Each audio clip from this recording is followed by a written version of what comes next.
কাজ মানুষ প্রথমেই ভালো করে পারে না, শিখতে হয়। কথা ঠিক না? শিখতে হয়, ভালো করে পারে না। এই ভাই তুমি এই কাজটা ভালো করে করো, ভাই শিখতে হবে, সময় দেন।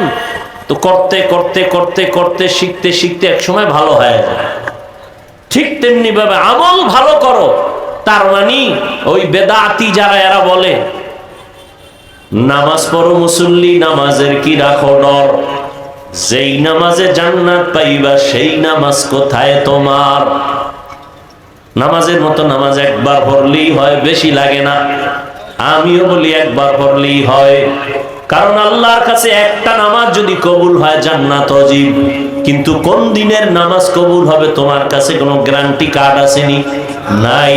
এজন্য আমল চালায় যাও, আমল করতে থাকো, এই পথে ট্রেনিং দাও, শিখতে থাকো শিখতে থাকো শিখতে থাকো। এক সময় দেখবা মোনাজাত দিছো মন গলে না, এক সময় দেখবা কান্না আসে না, করতে করতে দেখবা দিলটা নরম হয়ে যায়, আস্তে আস্তে কান্না শুরু হয়ে যাবে, নামাজের মধ্যে মনটা বাহির থেকে ভেতরে চলে আসবে। এটা একদিনে হবে না, জিন্দেগি ভর আমল চালাও। এভাবে করতে করতে একদিন ভালো আমল হবে, তো জান্নাত ওয়াজিব হয়ে যাবে। আল্লাহ ভালো আমল চান, বেশি আমল চান না। ভালো আমল, যেই আমলটা একমাত্র আল্লাহর জন্য করা হবে, আর কারো জন্য করা হবে না। আমল কি আবার অন্যের জন্য করে? বলে হ্যাঁ, অন্যের জন্য করে।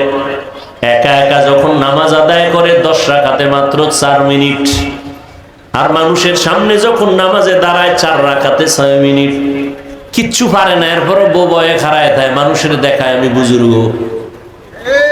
আছে না নেই? হুদা নামাজে খাড়ায়, সামনে মসজিদের টাইলস কেমন এডি দেয়, আর মানুষের বুঝায় আমি বুজুর্গ, আমার 4 রাকাতে 6 মিনিট লাগছে। একা একা যখন পড়ে তখন মুরগি ফেল। ঠিক নি? এই হলো নামাজ। তাহলে নামাজটা আল্লাহর জন্য না মানুষকে দেখানোর জন্য? আল্লাহর জন্য যে আমলটা হয় এর নাম ইখলাস, মানুষকে দেখানোর জন্য যেটা হয় এর নাম রিয়া। রিয়া কবিরা গুনাহ।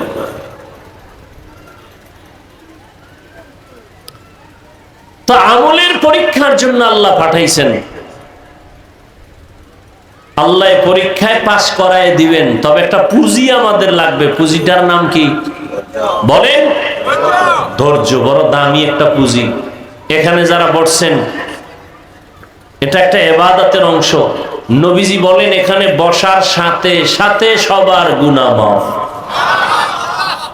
আরো আস্তে করে বলেন সুবহানাল্লাহর আওয়াজটা যতদূর গেল, কিয়ামতের দিনে পুরা আওয়াজ যতদূর গেল, এর জমিন আপনার পক্ষে সাক্ষী হয়ে যাবে। ইয়াউমাইযিন তুহাদ্দিসু আখবারাহা, কোরআনের আয়াত। দার কিয়ামত ই জমিদার নে কোবাত কে জেনা দিদা গওয়াহি হাদে হাত।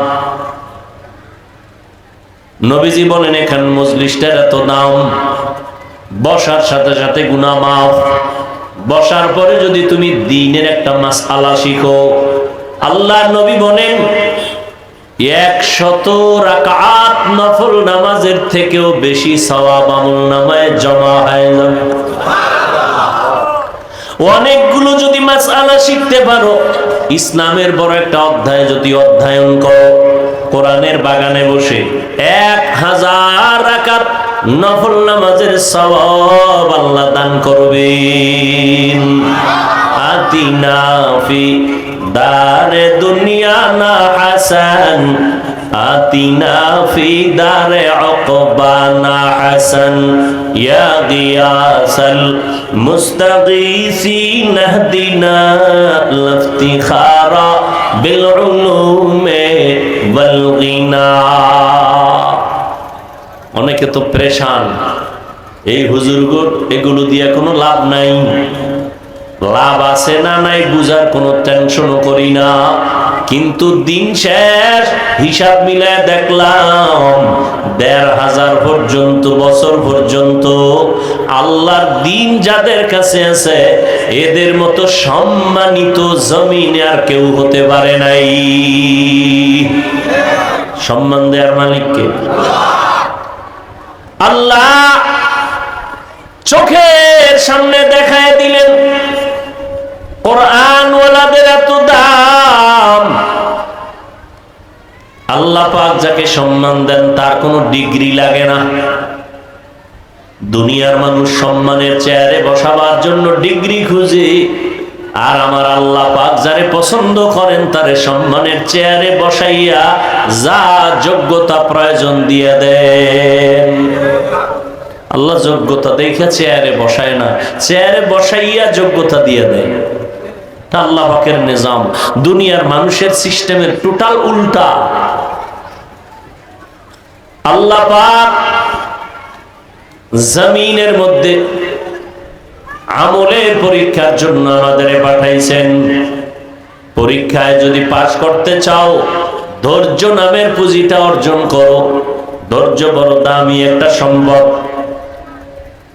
ধৈর্য যারা অর্জন করতে পারবে আল্লাহ তাদের বড় বড় দুইটা পুরস্কার দান করবেন। একটা পুরস্কার দিবেন দুনিয়ায়, আর একটা পুরস্কার দিবেন আখিরাতে। দুনিয়ার পুরস্কার হলো আল্লাহ বলেন আমি তার সঙ্গী হয়ে থাকবো।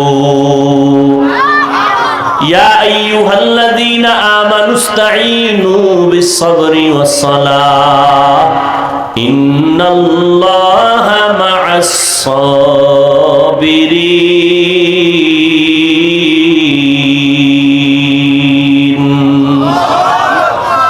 আল্লাহ যার সঙ্গী হয়ে থাকবেন তার কোনো টেনশন আছে?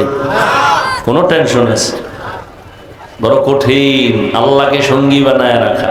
আমরা তো আল্লাহর বন্ধু হতে পারি নাই। আমরা নফসের গোলাম হয়ে গেছি, আমরা দুনিয়ার গোলাম হয়ে গেছি। অথচ দুনিয়া ছিল আপনার আমার গোলাম, আমরা হলাম আল্লাহর গোলাম।